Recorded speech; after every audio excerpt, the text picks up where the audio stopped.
Alright guys, here he is. My oldest Robosapien V2. A testament to Zorua635's amazing work. I've had this guy for, I don't even remember how long at this point. Heck, I barely remember the story behind how I even got him in the first place. But I can tell you for sure that he has been with me through since before 99% of these robots were in this room. Before we were even in this room. I mean, you know, sometimes I tend to look back and, you know, I feel like here lately I've almost become a little unenthused, if not maybe even slightly ungrateful. Because I just have such a vast collection that I tend to almost forget to enjoy them. But I can tell you guys one thing. Even now, even years later, I still remember the joy I got the day I opened this guy up and I powered him on for the first time. And it's stuff like that that makes me truly love being a part of the robotics community. Anyway, enough with the emotionals. Let's go ahead and get what you guys are wanting to see started.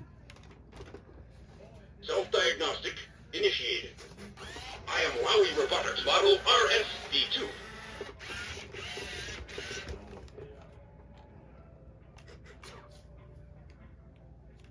Understood.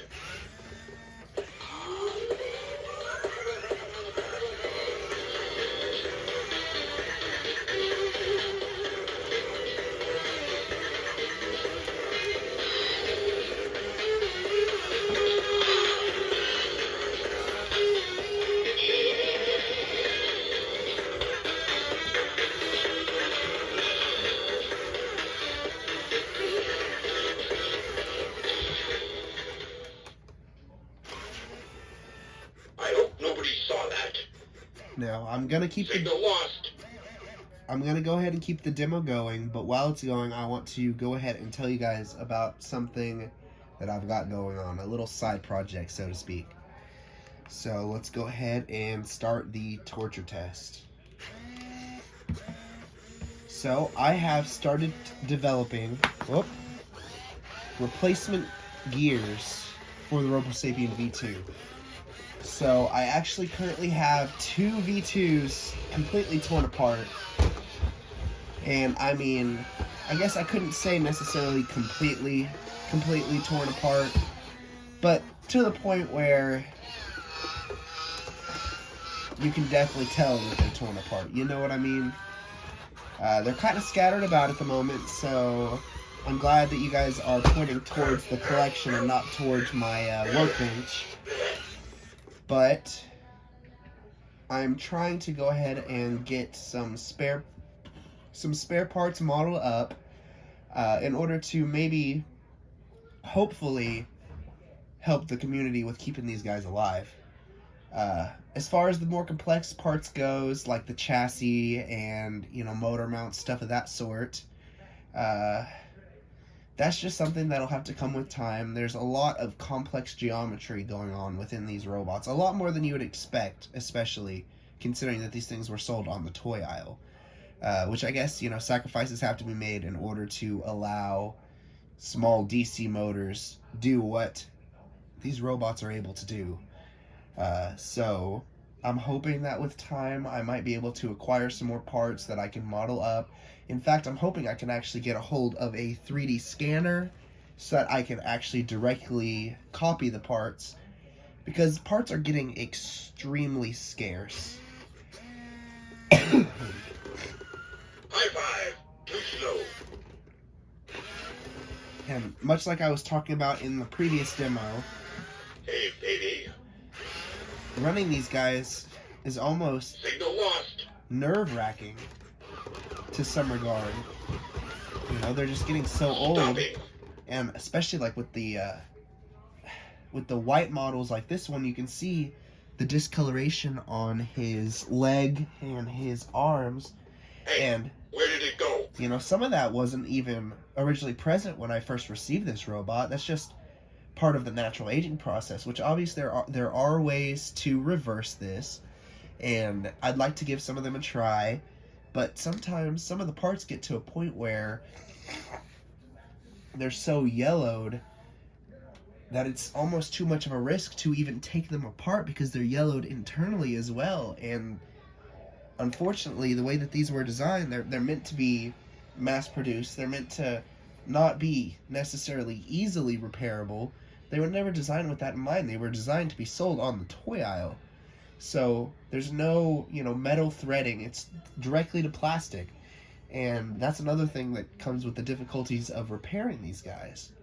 In fact, that's what I encountered while working on this red that I found at a flea market. Excuse me, guys. So I'm actually using what I considered a sort of a test project. It was the first V2 I ever wired. It had a lot of physical damage to it, at least externally. But internally, the entire chassis portion, or the main frame of the robot, is completely pristine, I would consider it. So I'm trying to do a shell swap, and then the rest of the parts I'm going to go ahead and send Kevin's way, or Zorua635's way.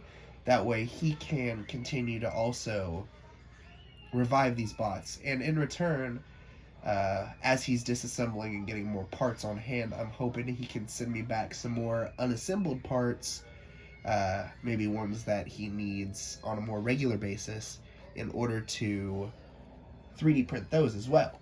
So it's a starting process, and I'm hoping before too long I can get it to really take off, and hopefully be able to keep these guys alive a lot longer than they were ever meant to.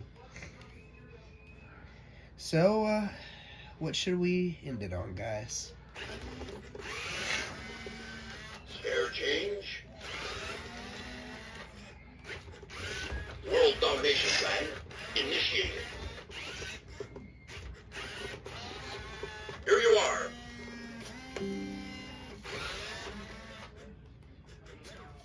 Hey, where did it go? I cannot do that. Guard mode, terminated. Ooh. Program memory empty. Understood.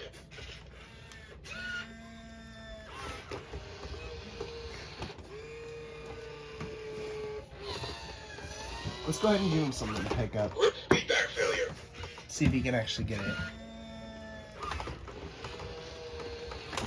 Oh, he barely missed it. Retrieval error, I give up. Let's try that again. Understood.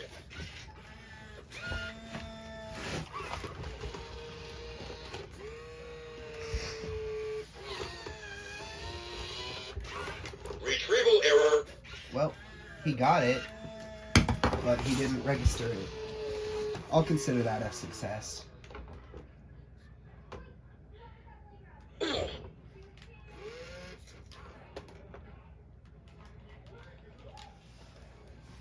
Stopping. Uh-oh. I cannot do that.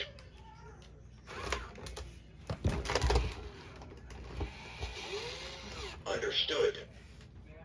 Stopping. Understood. Stopping. Well, guess we're gonna maybe potentially end on a sour note, because it seems like maybe one of his wires may have came loose or something. Oh, Understood. there he goes. He's back to his old self. Go ahead and end it on one more dance.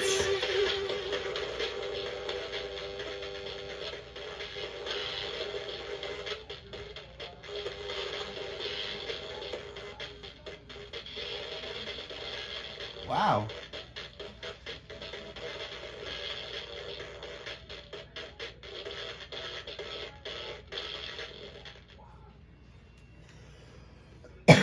Even I didn't see that one coming. Stopping.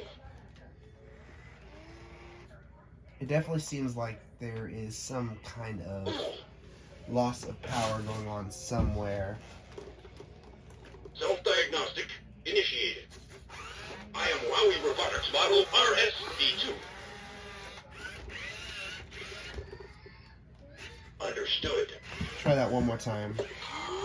It could just be low batteries, if I'm being completely honest. These batteries have been used. Stopping. Stopping. Let's see. Self-diagnostic initiated. I am See? Wowie Robotics Model RS-V2. I'm not sure if I should really be concerned because whenever I go to reset it, it's not acting as if there's a loose connection. Anyways, I'm gonna go ahead and power this guy down and let him get back to resting up on the shelf, I suppose. Maybe I just kind of overdid it for him, considering he hasn't been powered on in quite some time, and this video is going into the double digits at this point. Well, thank you guys for listening to me ramble for the last 10 to 15 minutes. I hope you guys stick around for more videos. If you guys want something a little more in-depth, please let me know.